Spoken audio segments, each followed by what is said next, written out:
तेहेᱧा गलमाराव आखड़ा रे सनाम को सागुन दाराम। तेहेñ दो मिद नवा साताम बाबत ते गलमाराव हुआ। ओना दो हुयुग कना डाक्तार से डाक्तारी लाइन ते पढ़ाव लगित ते चेद चेद सुजोग सुविधा मेना अकादा, तिनक गान डाक्तारी रेना हटिंग को मेना अकादा, ओना को इदी काते तेहेñ दो गलमाराव हुआ। तेहेñा गलमाराव रे सेटर मेना अकादिया डॉक्टर बासंती मुर्मू। जोहार जोहार डॉक्टर बासंती मुर्मू दो मेडिकल ऑफिसर लेकाते मेना अकादिया रशीदपुर रूरल हॉस्पिटल बंशीहारी दक्षिण दिनाजपुर जिला रे। तेहेñा गलमाराव रे डॉक्टर बासंती मुर्मू ठेन खन डाक्तारी इदी काते मिद बार कथा बोन आंजोमा।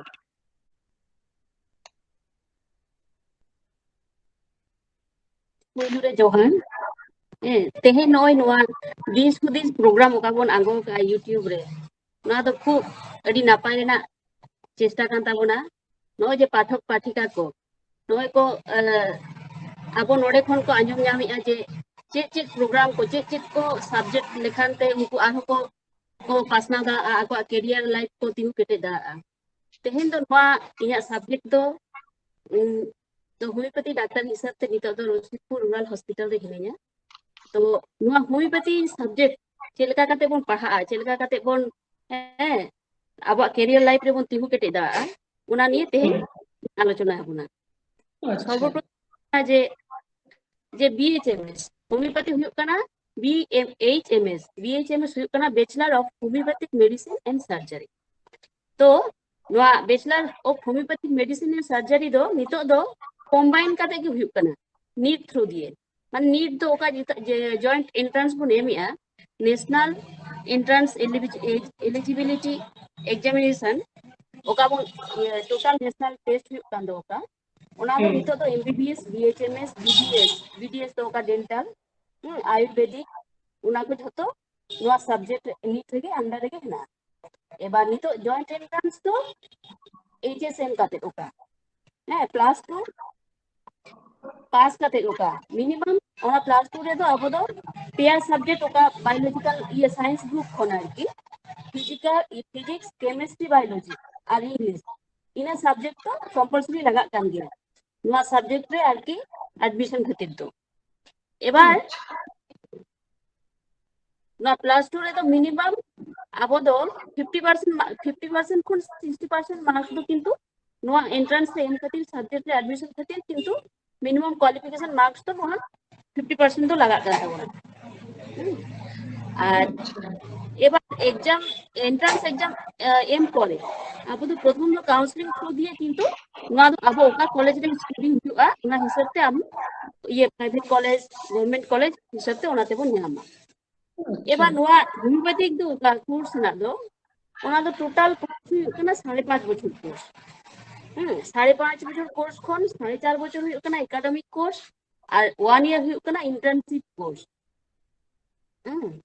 तारपरे नेक्स्ट एबार नोआ ओका एंट्रेंस एग्जामिनेशन एम करे टोटल जे गवर्नमेंट 4टी गवर्नमेंट हेना 4टी गवर्नमेंट और प्राइवेट हुयुग कना 8टी कॉलेज हेना। एबार ओंडे कोन काउंसलिंग थ्रू दिए ओकय ओकारे बो रैंक बो ᱧामा ओना हिसाब ते ओना कॉलेज रे एडमिशन हुयुगा। एबार गवर्नमेंट कॉलेज रे एडमिशन लेखान दो ओना दो खूब मिनिमम चार्ज থেকে हुयुगा मिनिमम चार्ज থেকে मंथली रिम्यूनरेशन হয়তো अब টিউশন फी को ये झतो फी पेम काते 500 টাকা काते আর নোয়া दो अब दो होमियोपैथिक मेडिकल कॉलेज दो तो हेल्थ यूनिवर्सिटी अंडर के ये रनिंग ओकना माराम दो जेमन कलकत्ता यूनिवर्सिटी ताहे कन नितो दो हेल्थ यूनिवर्सिटी अंडर हेना। एबार अब नितो जदि नितो चेलका काते नोआ सब्जेक्ट आरकी पढ़ा हुयुआ प्रथम नोआ टोटल सब्जेक्ट हुयुकना 5.5 बछर 5.5 बछर या सब्जेक्ट कोन प्रथम 4.5 बछर हुयुकना एकेडमिक और लास्ट 1 ईयर हुयुकना इंटर्नशिप प्रथम फर्स्ट ईयर सेकंड ईयर मिसा मिटी परीक्षा हुयुआ ओना दो फर्स्ट बीएचएमएस परीक्षा ओना अंडर रे दो अब दो टोटल मिटी बॉडी ह्यूमन बॉडी चोटे किंतु टोटल ओना दो बेसिक टा बड़ा हुयुकन तबना प्रथम माने ओकारे एनाटॉमी माने ओकारे ओका जिनिस हेना ताबोना मनमी चोटे ओकया ओका मिटी हार्ट ओकारे ना मिटी लंग्स ओकारे ना ओना रे फंक्शन को ओना को तो पढ़े हिजुआ प्रथम ओना बड़ा हुयुआ पोजीशन दो ओकारे एनाटॉमी फिजियोलॉजी हुई कना उना रे फंक्शन चे चिलका कदम फंक्शना बायोकेमिस्ट्री माने बॉडी रिया अडी किछु अब मिटी ब्लड रे अडी किछु रिएक्शन ये हेना जेमन व्हाइट ब्लड सेल आरबीसी उना को रिएक्शन उना को किंतु बायोकेमिस्ट्री अंडर रे उना साव सावते होमियोपैथी फार्मेसी हुई कना अब जेमन मिटी रान बन तैयार आरकी रान चिलका पार्ट करते चिलका बेस करते तैयार करते तारपर ना एडमिनिस्ट्रेशन हुई कना उना हुई कना होमियोपैथी फार्मेसी मेट्रिया मेडिका हुई कना मेडिसिन माने होमियोपैथी मेडिसिन गे उना मेट्रिया मेडिका अंडर रे और उना साव सावते ऑर्गन ऑफ मेडिसिन हुई कना फिलोसफी माने नोआ रिया माने मेन ओका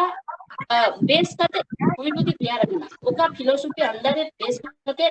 जे ओका लॉ एंड रेगुलेशन चोटे तिंगु करते ना होमियोपैथी बनाव कना और हुई कना ऑर्गन ऑफ मेडिसिन एबार ओना हुई कना प्रथम फर्स्ट ईयर सेकंड ईयर बन पढ़ा तापर सेकंड ईयर रे ओना साव सावते पैथोलॉजी माइक्रोबायोलॉजी फोरेंसिक टॉक्सिकोलॉजी बोलते अब दो जेमन फोरेंसिक ले लेखान दो अडी किछु हुई कना जेमन ओने एक्सीडेंट घटा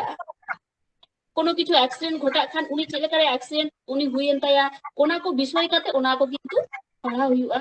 है फोरेंसिक ये लैब रे ओना को चलाव काते ओना को ये प्रैक्टिकल को कराव काते टॉक्सिकोलॉजी माने जतो किछु पॉइजन हेना चलेका ओना रे एक्शन को ओना रे प्रिवेंटिव ओना रे एंटीडोट ओना को चलका काते जतो किछु किंतु ओना सेकेंड ईयर रे पढ़ा हुई कना ओना साव सावते मेटेरिया और ऑर्गन ऑफ मेडिसिन दो ओना दो प्रत्येक बछर के किंतु ओना दो तहन कान तक थर्ड ईयर रे दो थर्ड ईयर रे सर्जरी ऑब्स्टेट्रिक गायनेकोलॉजी सर्जरी बोलते अब मोटामुटी सर्जरी नॉलेज ता दो हुई कना किंतु अब मेनली दो इन्वेंटिव ट्रीटमेंट तो बांग कान रे हो सर्जरी नॉलेज ता दो खती ओना दो सर्जरी सब्जेक्ट तो हेना आबार होमियोपैथी सब्जेक्ट रे एबार गायनी ऑप्स माने हुई कना मिटी महिला जनित जा जा मिटी एन समस्या ओना को ओना विषय के पढ़ा हुई कना गायनेको ये ऑब्स्टेट्रिक एंड गायनेकोलॉजी ते ओना साव सावते materia medica organ of medicine ओना हो तहन कना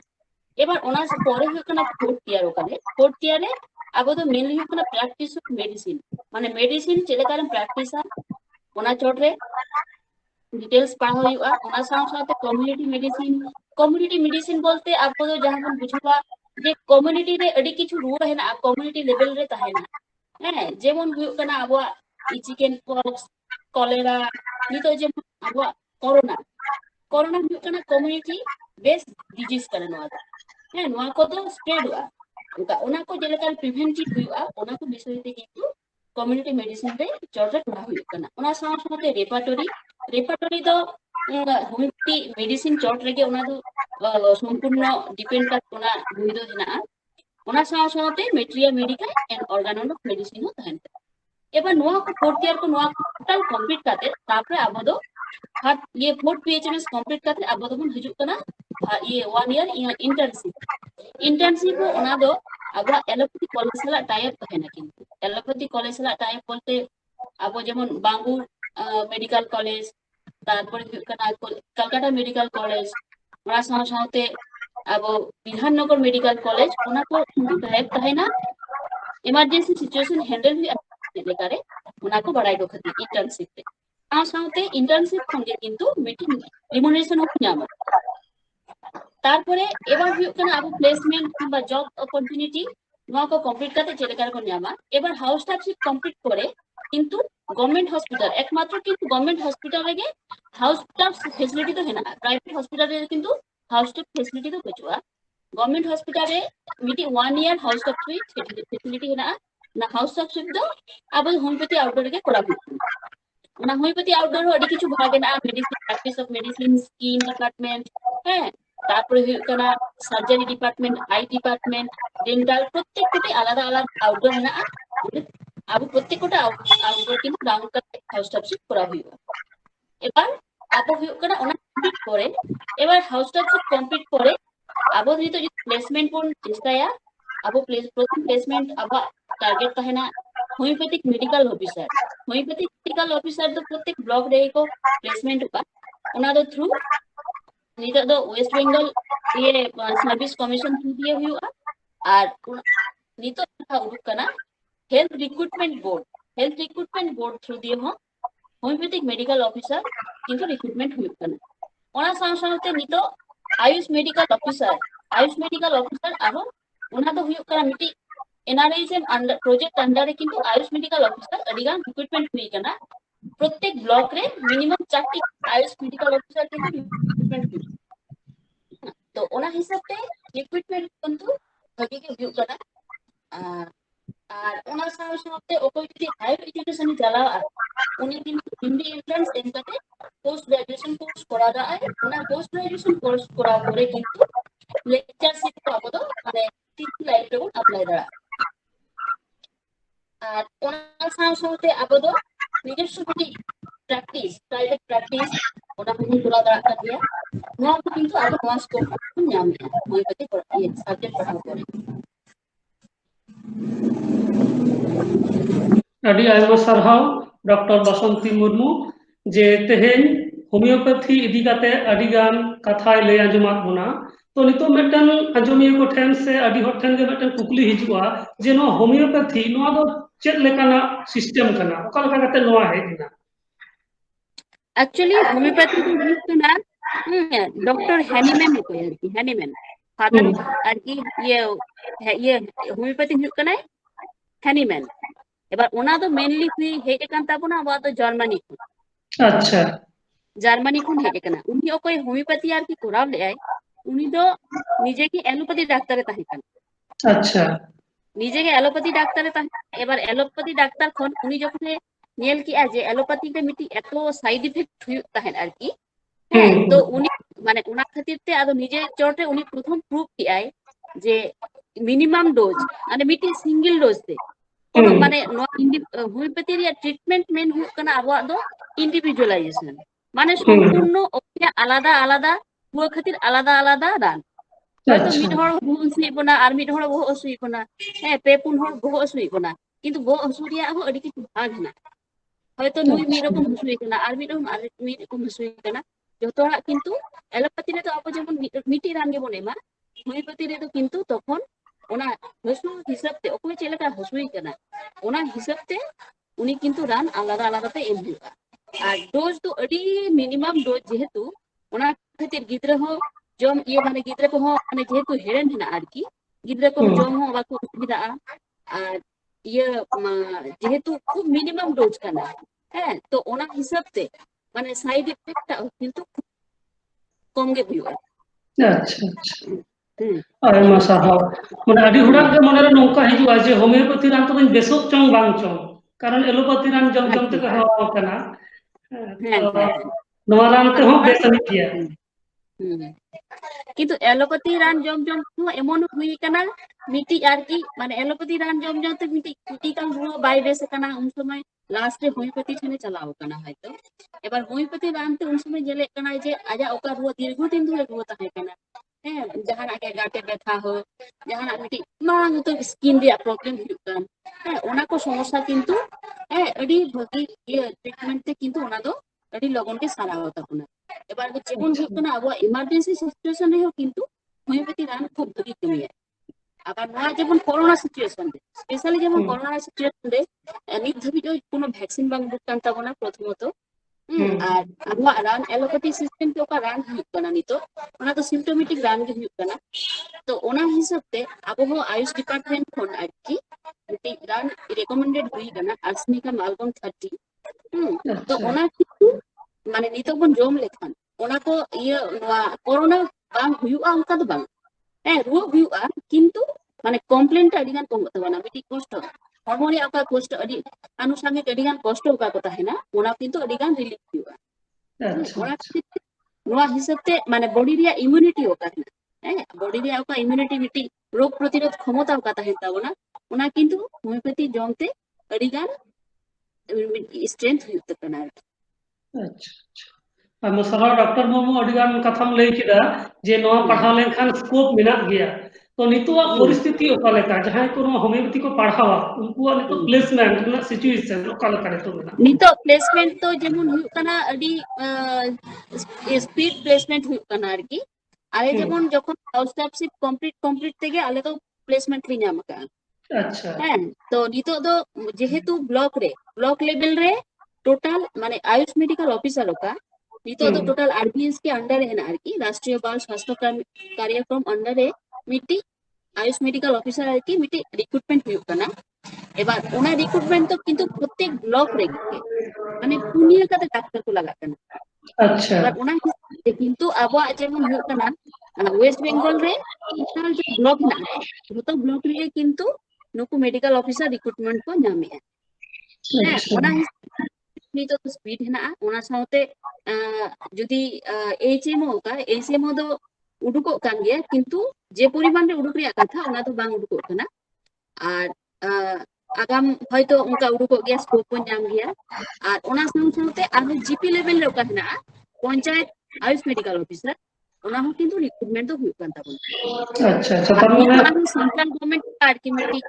ये प्रोग्राम में हटाओ का आयुष क्लिनिक आयुष क्लिनिक किंतु